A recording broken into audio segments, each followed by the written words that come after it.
നമസ്കാരം. Welcome to Geetha's ഭക്തി ഗീതം. വൺ ഡേ വൺ ശ്ലോകം. Shrimad Mahabhagavatam 653rd day. Today 12th sloka of Prathama Skandam 5th chapter. For details please see the description box. Geetha's ഭക്തി ഗീതം ഒരു ദിവസം ഒരു ശ്ലോകം. ശ്രീമദ് മഹാഭാഗവതം 653 ദിവസം.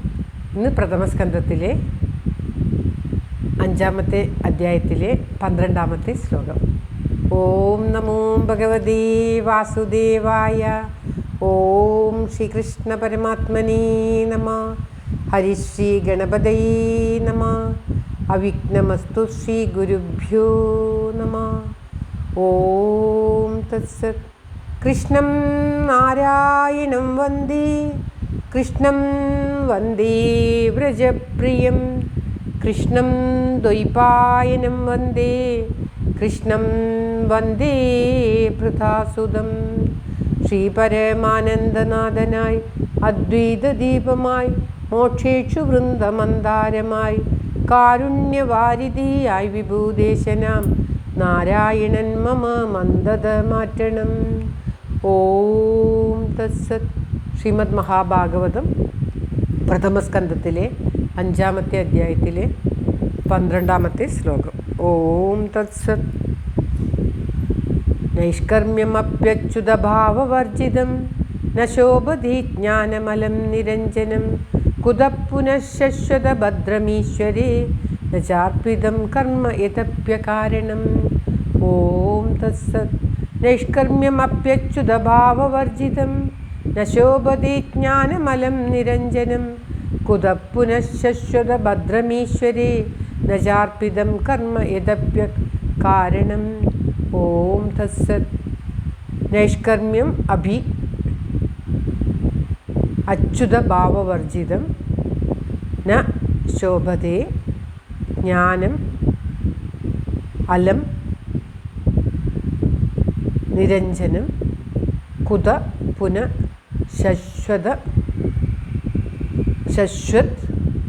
അഭദ്രം ഈശ്വരേ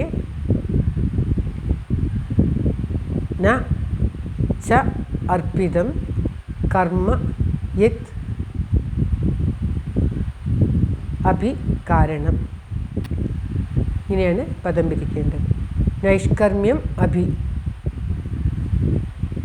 അതായത് നിഷ്കാമ രൂപമാണെങ്കിലും നിരഞ്ജനം ഉപാധിയായ അജ്ഞാനത്തെ നശിപ്പിക്കുന്നതാണെങ്കിലും ജ്ഞാനം അറിവ് അച്യുതഭാവവർജിതം അച്യുതൻ്റെ ഭാവം അതായത് ഹരിഭക്തി രഹിതമാണെങ്കിൽ അച്യുതൻ്റെ ഭാവം ഇല്ലാത്തതാണെങ്കിൽ ഭഗവത് ഭക്തി ഇല്ലാത്തതാണെങ്കിൽ അലം ഏറ്റവും ന ശോഭതേ ശോഭിക്കുന്നില്ല ഏറ്റവും ശോഭിക്കുന്നില്ല ശശ്വത് എപ്പോഴും അഭദ്രം മംഗളകരമല്ലാത്ത കർമ്മവും അകാരണം കാരണമില്ലാത്തതായ കർമ്മവും ഈശ്വരനിൽ ന ച അർപ്പിതം അർപ്പിക്കപ്പെട്ടതല്ലെങ്കിൽ പുനഃ കുതഃ പിന്നെ പറയാനുണ്ടോ കുത പുനഃ പിന്നെ പറയണമോ എന്നാണ് ഈ ശ്ലോകത്തിൽ പറയുന്നത്. അതായത് ഭക്തിയില്ലാത്തതായ ഏതൊരു കർമ്മവും നിഷ്പ്രയോജനമാണ് എന്ന് കാണിക്കുകയാണ് ഈ ശ്ലോകത്തിലൂടെ. എത്ര തന്നെ നമ്മുടെ അജ്ഞാനത്തെ നീക്കുന്നതായാലും നിഷ്കാമമായിട്ടുള്ളതായാലും ജ്ഞാനമുള്ളതായാലും ഹരിഭക്തിയോട് ചേരാതിരുന്നാൽ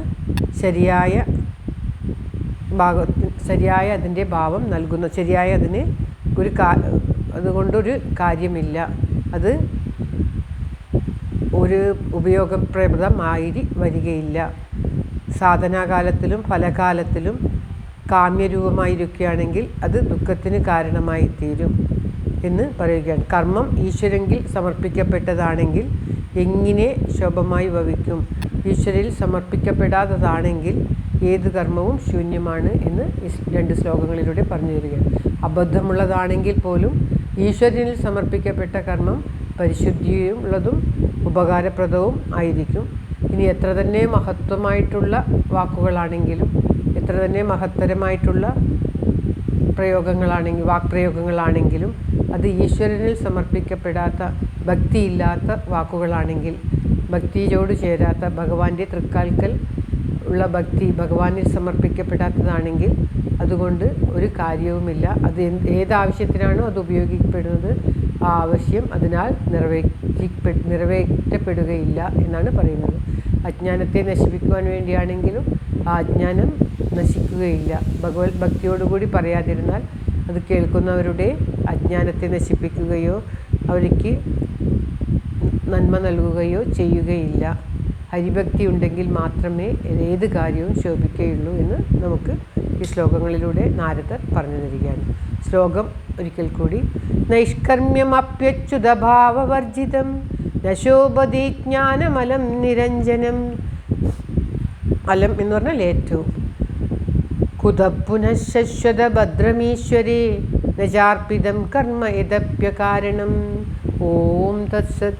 സർവത്ര ഗോവിന്ദനാമസങ്കീർത്തനം. ഗോവിന്ദ ഗോവിന്ദ. എല്ലാവരുടെയും നന്മയ്ക്കും ആയുരാരോഗ്യ സൗഖ്യത്തിനുമായി പ്രാർത്ഥിച്ചുകൊണ്ട് ഭഗവത് സമക്ഷം ഈ ശ്ലോകം സമർപ്പിക്കുന്നു. Geetha Rajan. Thank you for watching. All the best. Have A very very nice day. God bless you. ദൈവം അനുഗ്രഹിക്കട്ടെ. എല്ലാവർക്കും എല്ലാവിധ നന്മയും ആയുരാരോഗ്യ സൗഖ്യവും ഉണ്ടാകട്ടെ. ഓം തത്സത്.